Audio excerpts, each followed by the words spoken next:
I'm Kira Curtin, Senior Editor at GenomeWeb, and I'll be your moderator today.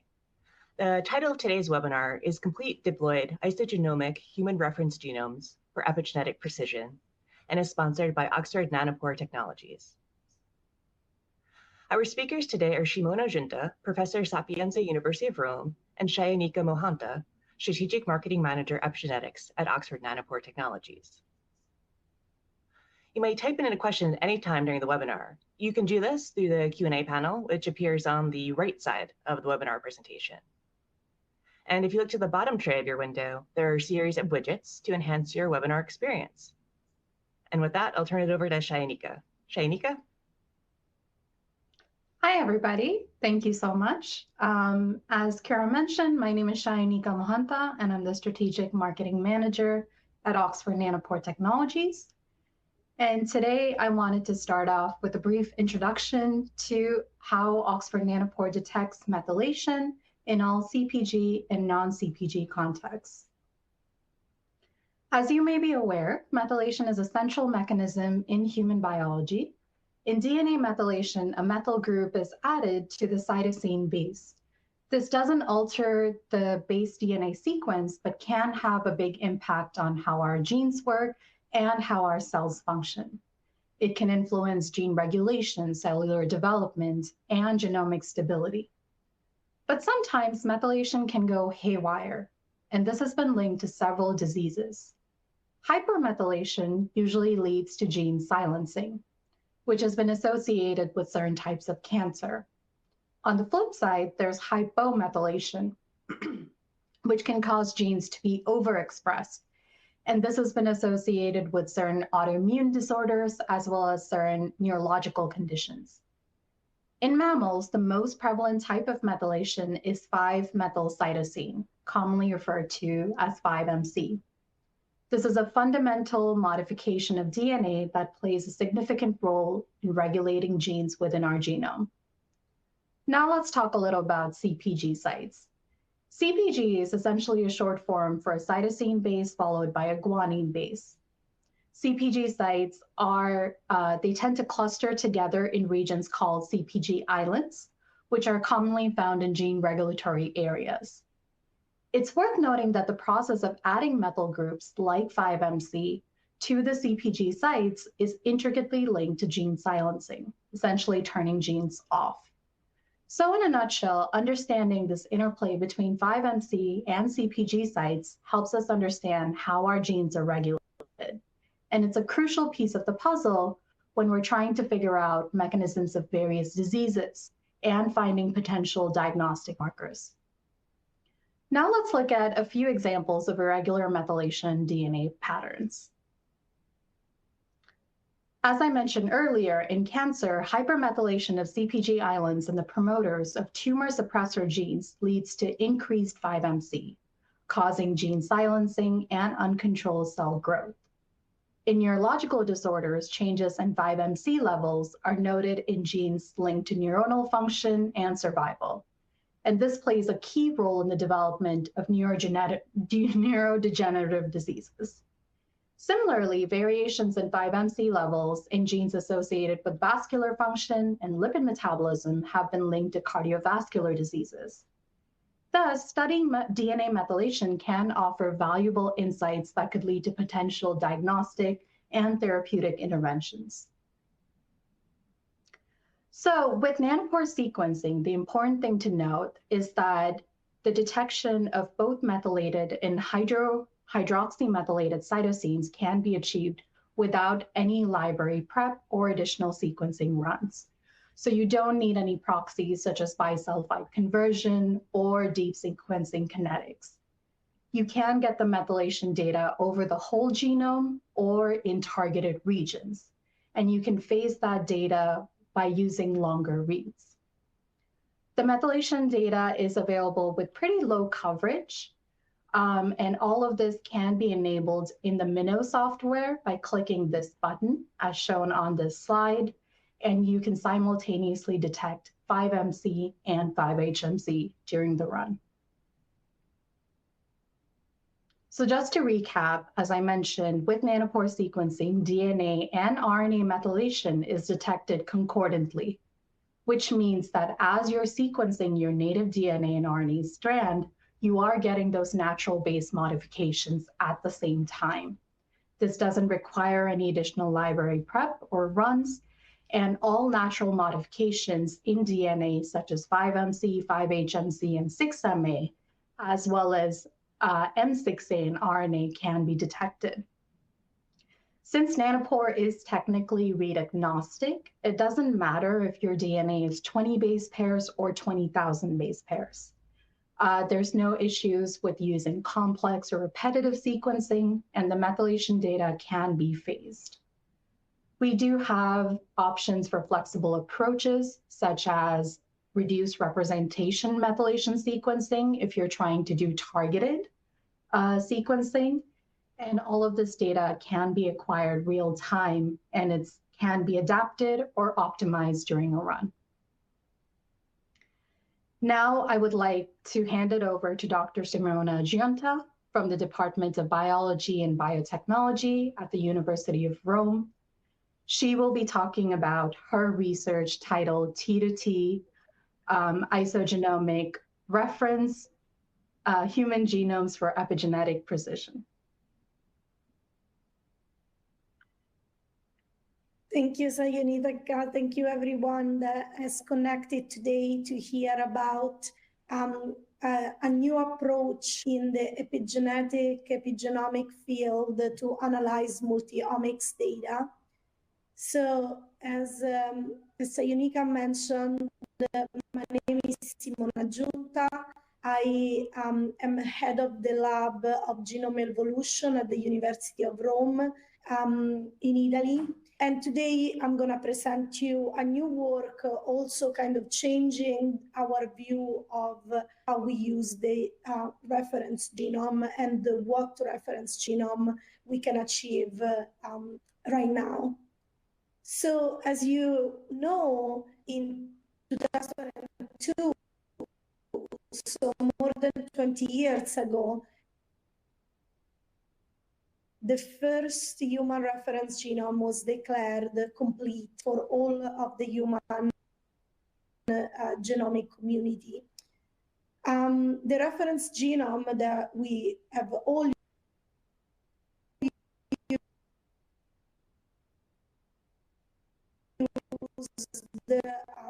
routinely named HG, as you know, there is a fantastic resource, but is actually a composite that comes from 20 different individuals.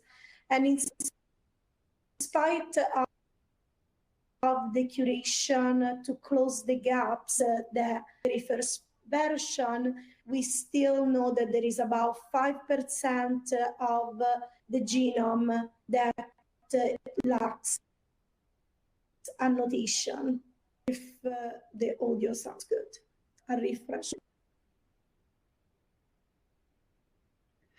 Simona will be right back. She's dealing with some of the audio issues, so hold on, everyone, just a minute or two. Thank you.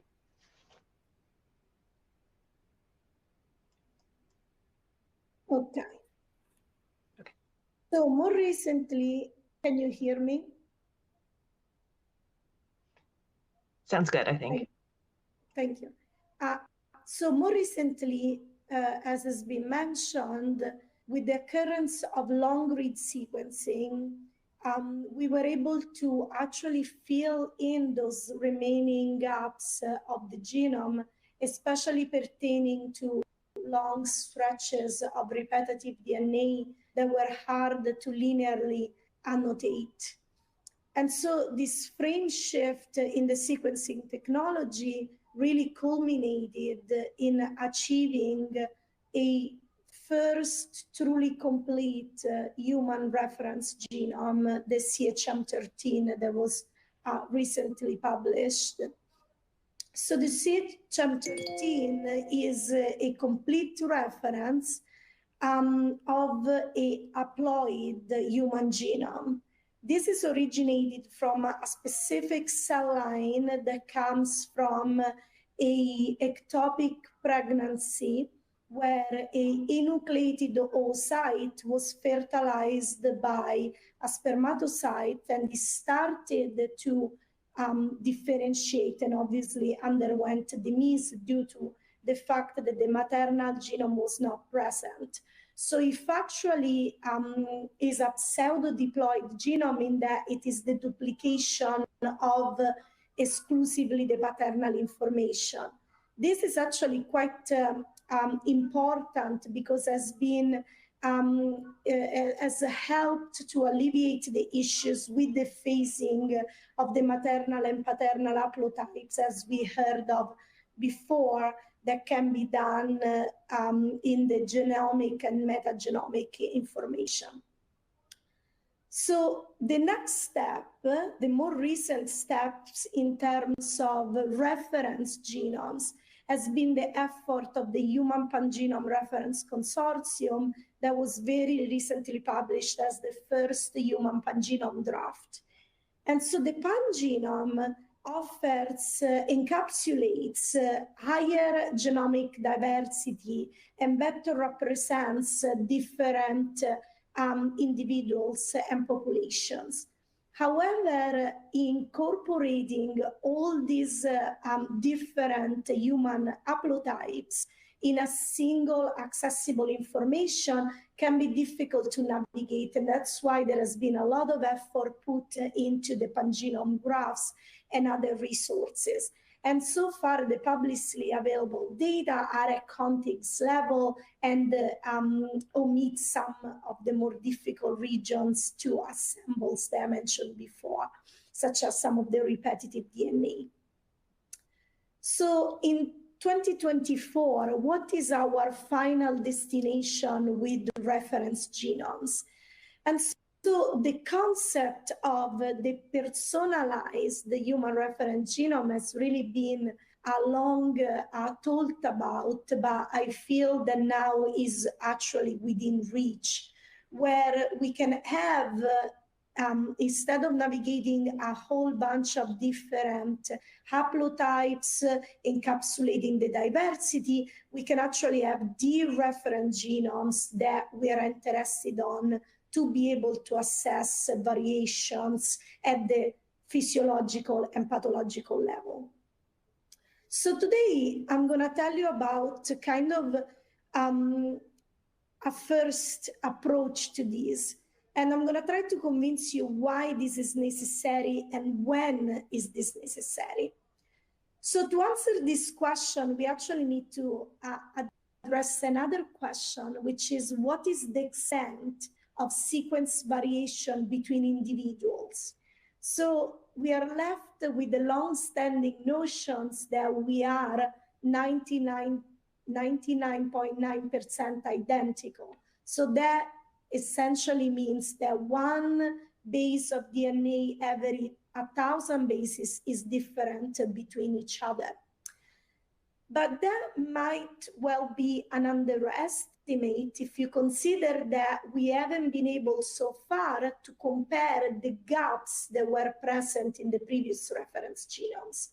And those gaps are especially important in comparing genome comparison because they are the most polymorphic and the one that hosts the most genetic divergence. And so in the latest study, this is a study from the T2T consortium, the HPRC, led from Eric Jarvis and Giulio Formenti at the Rockefeller, that show that when you compare two haplotypes of a diploid genome, there is actually half of the genes that have a non-synonymous mutation that lead to amino acid changes.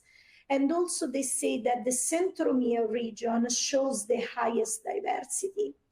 Recently, we also completed, and I will tell you a little bit more about that, a diploid reference genome, a human diploid reference genome. And when we compare the two haplotypes of the same diploid reference genome, the maternal and paternal haplotypes, we can see that while along the chromosome arms we do hover around the 99% sequence identity, you can, I think, appreciate how there are really dramatic dips in sequence homology that pertain indeed to the centromeric and the pericentromeric region, really going all the way to 85% divergency, really putting into question the 99.9 sequence identity between people because of these regions not being previously available to enable comparison and to draft a final percentage. So my lab actually studies this very region, the human centromeres. And you may have heard of the human centromere because it's actually an essential locus of human chromosome where the kinetochore assembles to mediate chromosome segregation, which is one of the essential functions of our cells. However, there is something really interesting about the centromere, which is also unique in addition to its function, which is its genetic composition. In fact, we are all derived from the shuffling of the maternal and paternal information to make a new unique individual, us.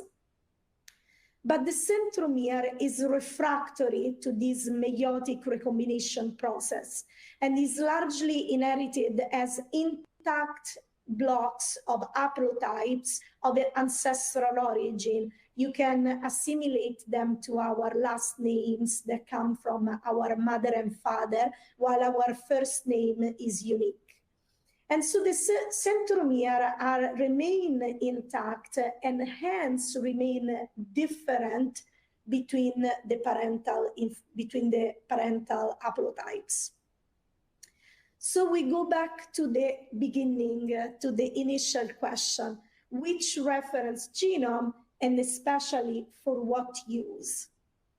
And so we today would like to propose a frame shift approach when it comes to analyze a variety of sequencing data that we routinely generate in the lab, which is that of using the matched reference genome to the cell line whose sequencing data we are trying to analyze. And we refer to this process, a word that we coined, as isogenomic mapping, mapping to the isogenomic reference genome to the multiomics data. So we will show you today evidence of how this isogenomic mapping is actually a game changer because it can push the confidence in the alignment of reads and really change downstream results in epigenetic, metagenomics, and beyond. So to achieve this proof of concept, we of course needed to choose the reference genome that we wanted to generate, and we decided to use our favorite cell line, which is the RP. The RP is a cell line derived from the retinal epithelium of the human eye and is one of the most widely used cell lines with thousands of publications from laboratories across the globes of being a stable diploid, or of having a stable diploid karyotype and being used from studies from chromosomes to cell cycles, DNA damage, and others. You can see here just some example of our recent studies where we use the RPE for a variety of tools that can be improved by having a reference genome for this cell line.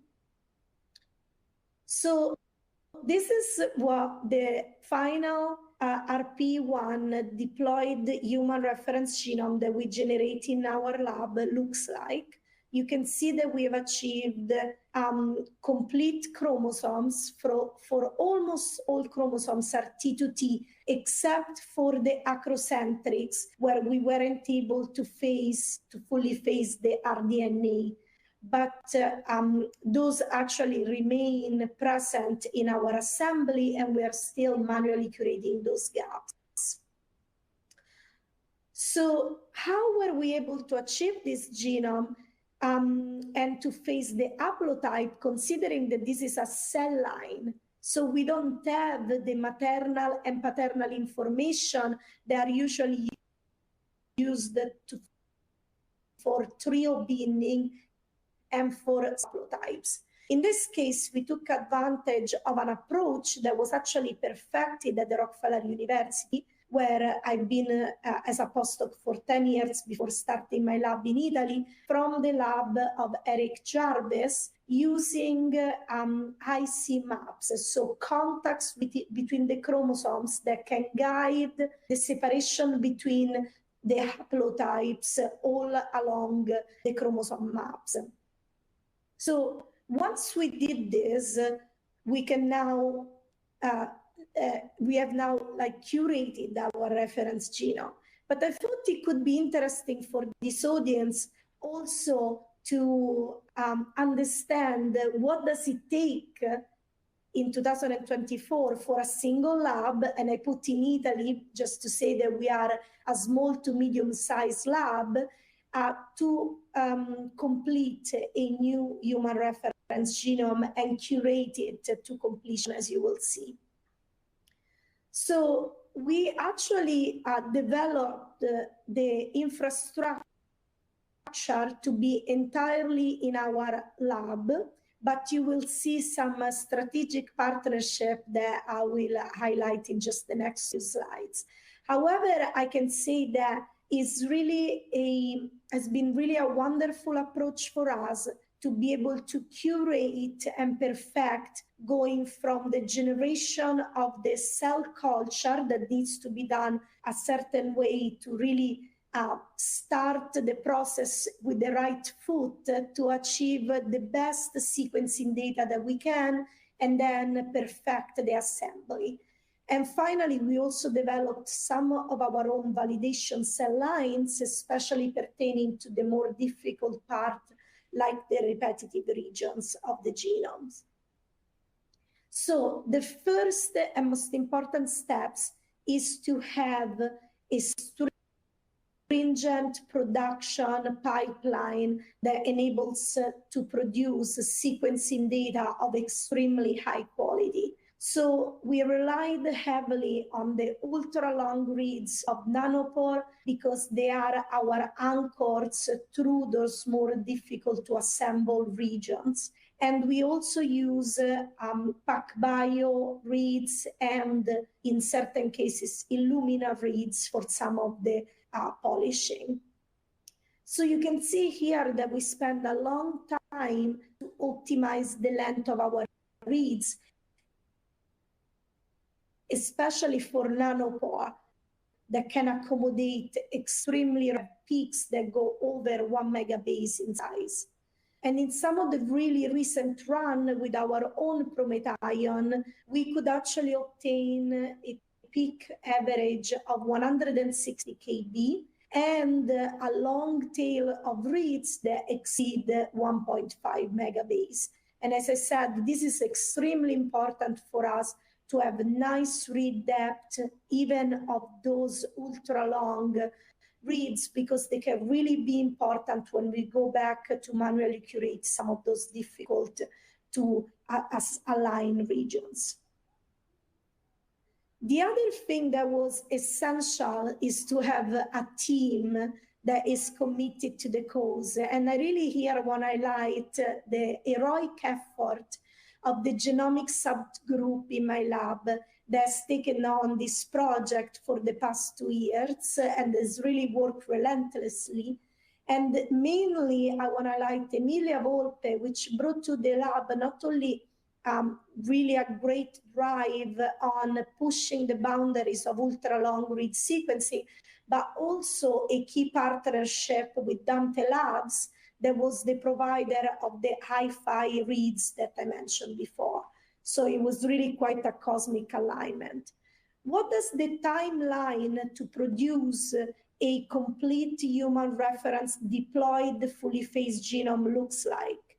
I have to acknowledge that there have been a couple of years of preparation to set us to set us on the ground to run.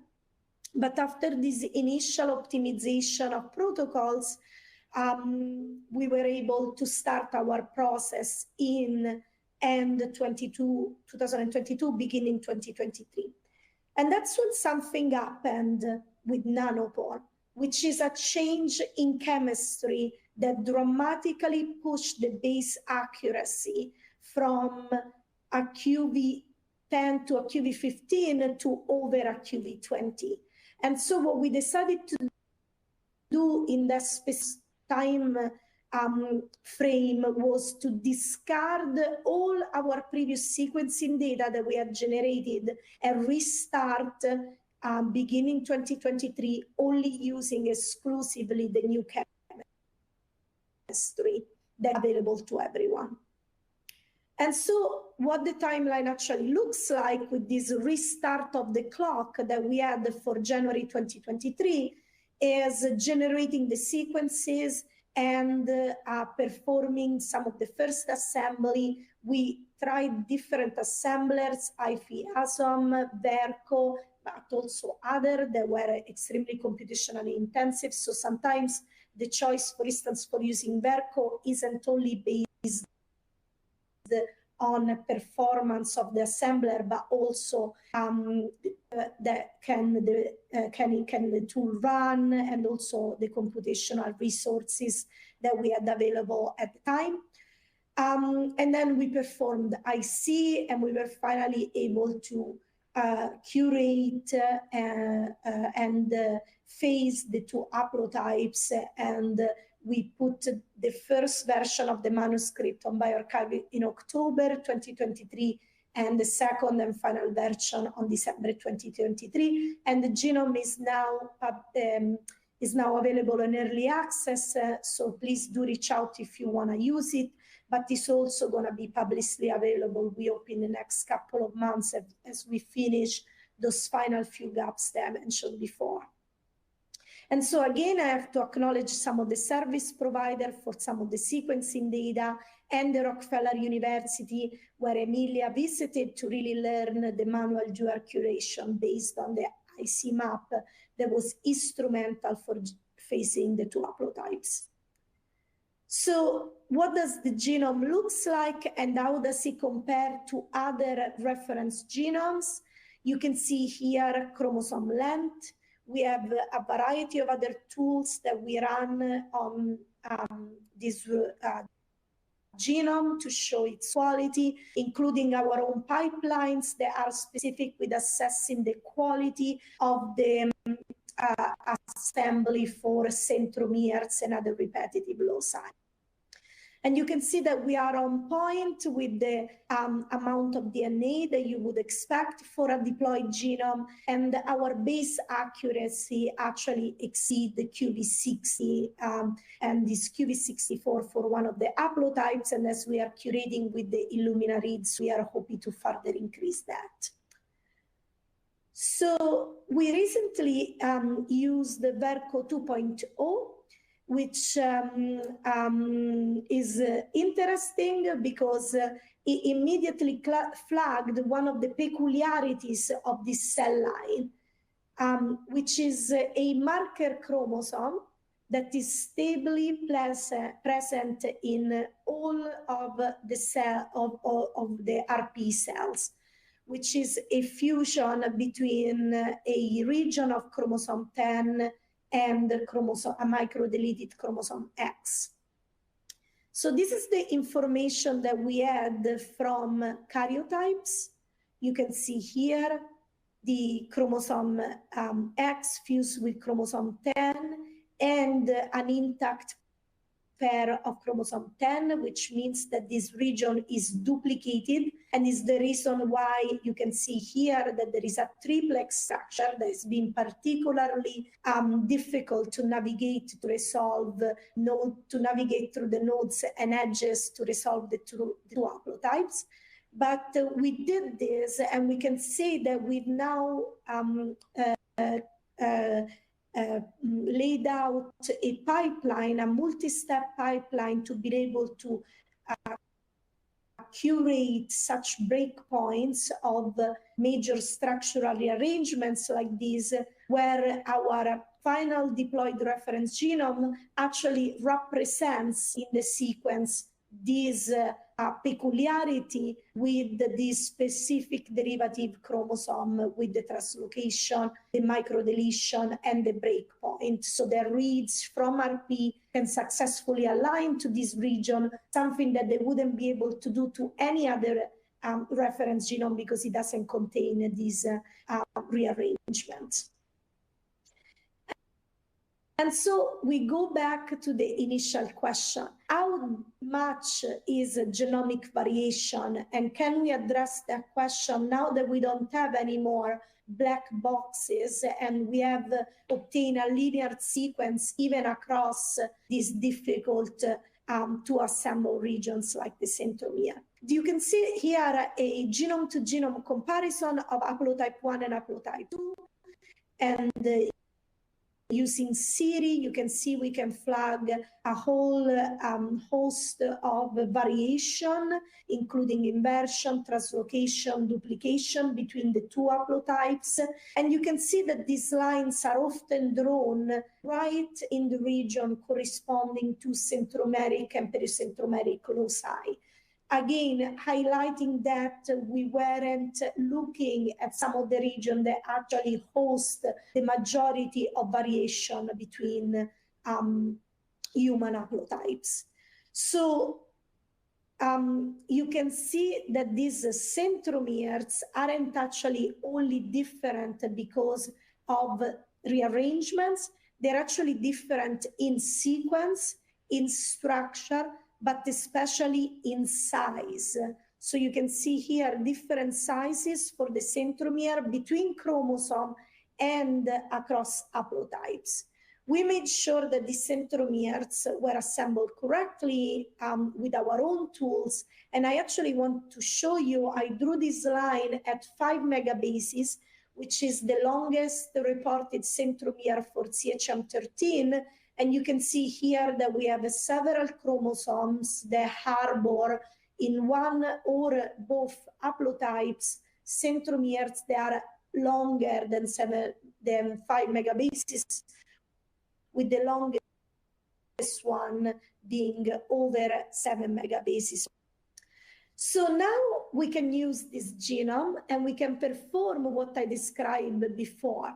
Use it as an isogenomic reference genome for high quality and high confidence mapping of reads.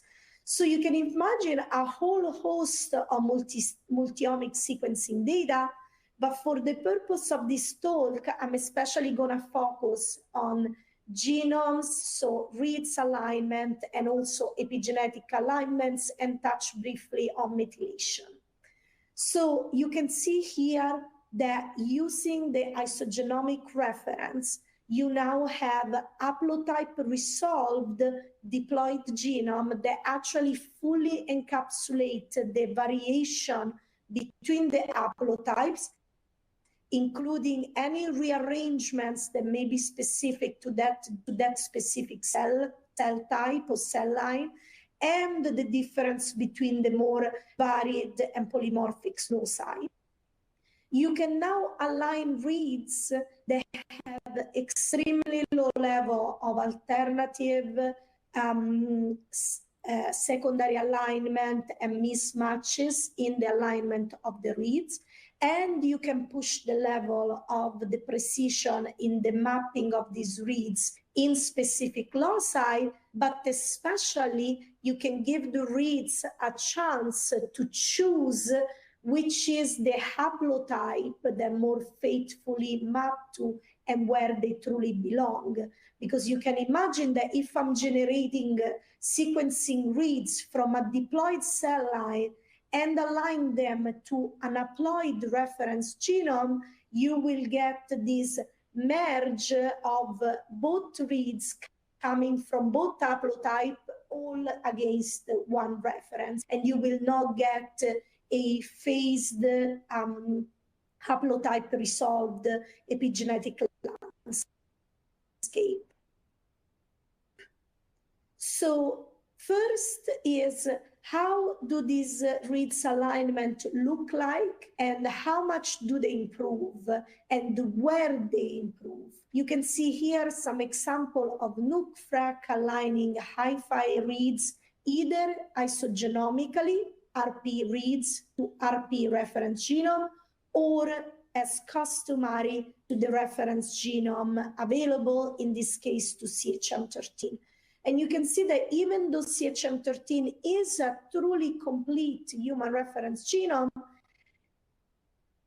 it still has, for non-isogenomic mapping, high representation of alternative and secondary alignment possible. And you can see this non-homogeneous coverage that often spikes within the repetitive region that obviously are prone to multi-mapping and having multiple options for their alignments.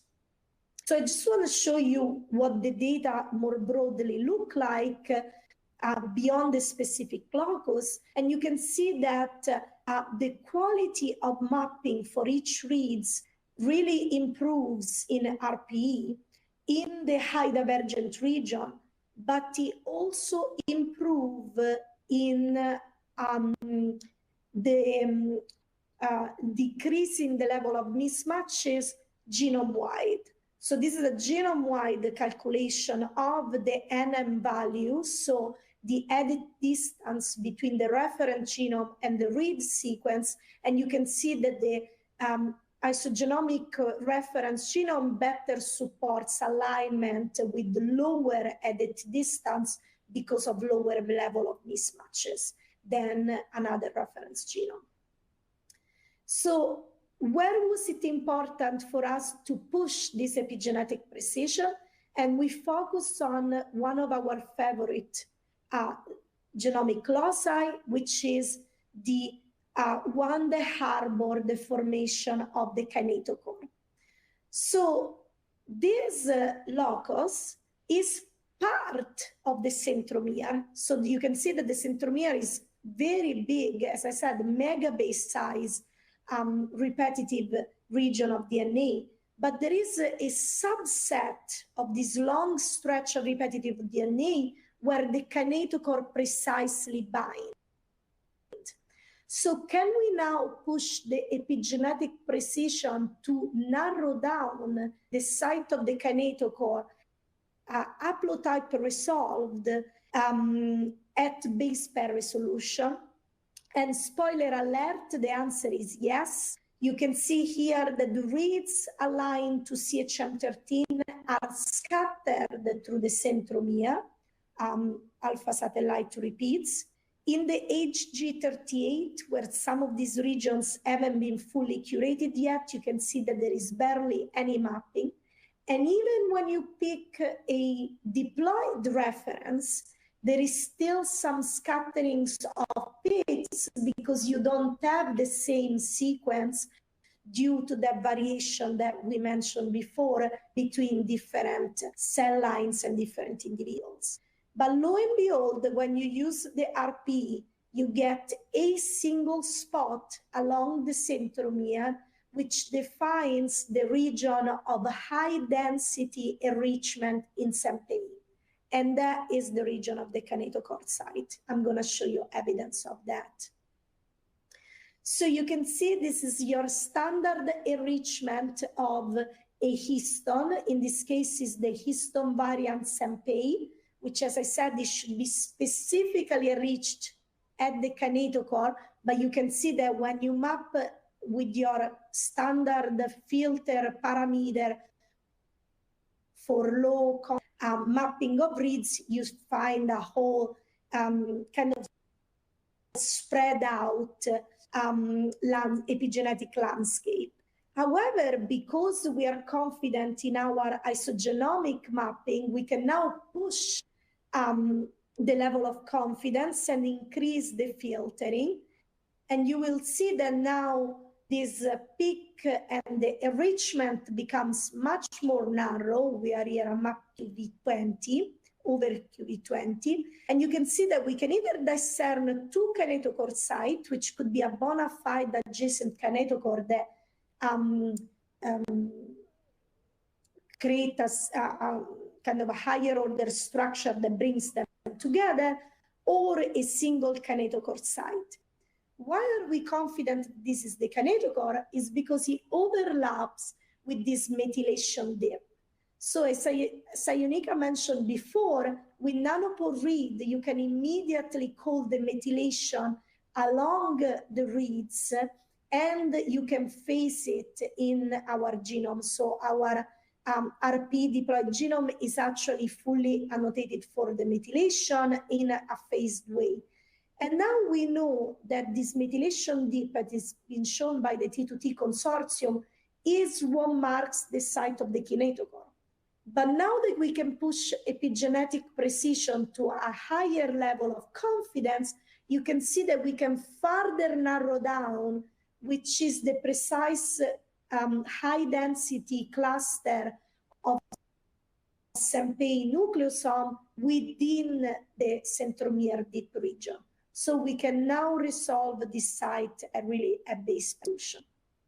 I'm going to show you, yeah, there it goes. I'm going to show you another example of how we can push this epigenetic precision using isogenomic mapping. And these are previously published data where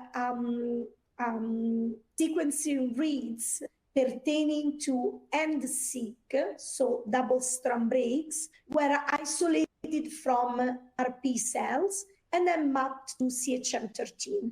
You can see a view here where we remapped on all the chromosomes, and you can see that there is little peaks of enrichment of these reads that do seem to belong to annotated Sensat region in the CHM13. We took this data set of RP sequences and mapped it isogenomically in both RP haplotypes. So you can see now here the mapping in haplotype 1 and haplotype 2. Up here is the enrichment, down here is the annotation, and I will explain it in a second, just bear with me. First of all, you can see that the enrichment, as I showed you before, is now much narrower in a very nicely restricted region because of the high fidelity in the filtering, in the confidence of the alignment. And it's also much higher than the coverage of reads that you get when you don't align isogenomically.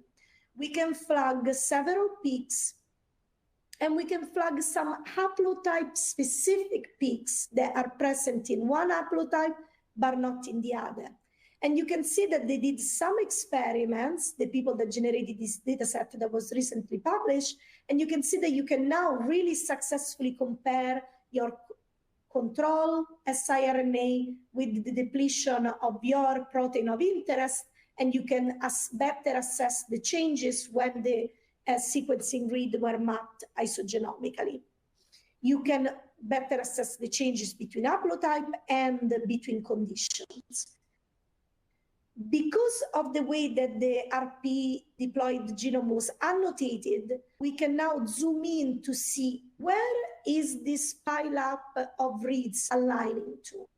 And I'm going to show you a zoom in of that, where we can clearly see that the pileup of reads start and end where we annotated the human satellite 1 sequence, which is really close to the centromere satellite sequences as we annotated in the RP, but is not overlapping.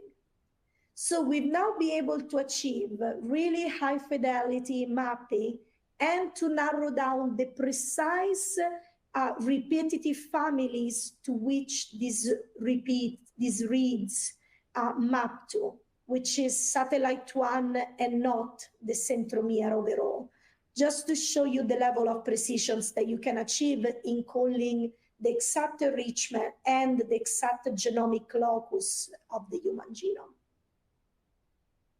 If you don't have the reference genome completed for your favorite cell line yet, that's where Veronica and Luca in my lab have created a pipeline that helps you deal with multi-mapping reads. And they've also made linearized repetitive families for the CHM13 reference that really help addressing the sticky point that I showed you before when you're trying to call whether your read is mapping to a beta satellite or to a centromere alpha satellite. So this work is currently in prep, but the pipeline is already available. So again, reach out to us or check out our GitHub. Finally, again, if your favorite cell line is not assembled yet, do reach out, because in my lab and also in partnership with the Human Pangenome Reference Consortium, we are spearheading a sister initiative called the Human Pangenome X for a call for sequencing and assembly experimentally relevant human genome references. This is a little distinct from that increase in population diversity, sequencing multiple individuals across the globe, pertaining to the cell lines that we use in the lab, that we used to sequence, and that we used to look at variation, mutagenesis, evolution, epigenetic, metagenomic, and all aspects of biology, as we did for our favorite cell line RP. You can see here all the cell lines that we have in the pipeline to do within the next 12 months. But if yours isn't in this list, please again get in touch. I want to leave you in the last 3 minutes with a snapshot from a collaborator, Andrea Guaracino, in the Garrison Lab in Tennessee, that has actually placed our reference genome of the RP in together with the pangenomes from individuals. So the question here is, how does a laboratory cell line compares to freshly isolated peripheral blood cell lines generated from individuals? And the answer is just one of us. It truly does represent human diversity as it was if it was freshly isolated. We are currently estimating what is their mutagenesis rate, but preliminary analysis on karyotypes really show that they are extremely stable and they are not as subjected to chromosomal rearrangement as one would expect. So they really are truly reflecting that. Here you're looking at the MHC site, so a particularly polymorphic locus, and here you're looking at a principal component analysis for the MHC site that you can see cluster also based on human diversity, but the RP are right here in one of these major European clusters of individuals' genome. And even if you look at a whole chromosome, not just a single locus within the RP, for instance, chromosome 20, and you make a PCA for that, you can see that the RP cluster really nicely in the middle of any one individual's genomes that was recently sequenced and enrolled. So this is it from me. In addition to the people that I've acknowledged as I went along, I really have to thank everyone in the Giunta Lab, putting a tremendous amount of effort for the past 2 years to achieve what we didn't think was possible before, which was for this group and a single lab to complete a new human reference genome that we think is truly useful for experimental validation of epigenomic and metagenomic data. Importantly, we have an ERC grant starting at the end of the year. So if you see yourself joining us in sunny Rome and joining the isogenomic reference revolution, please do email me.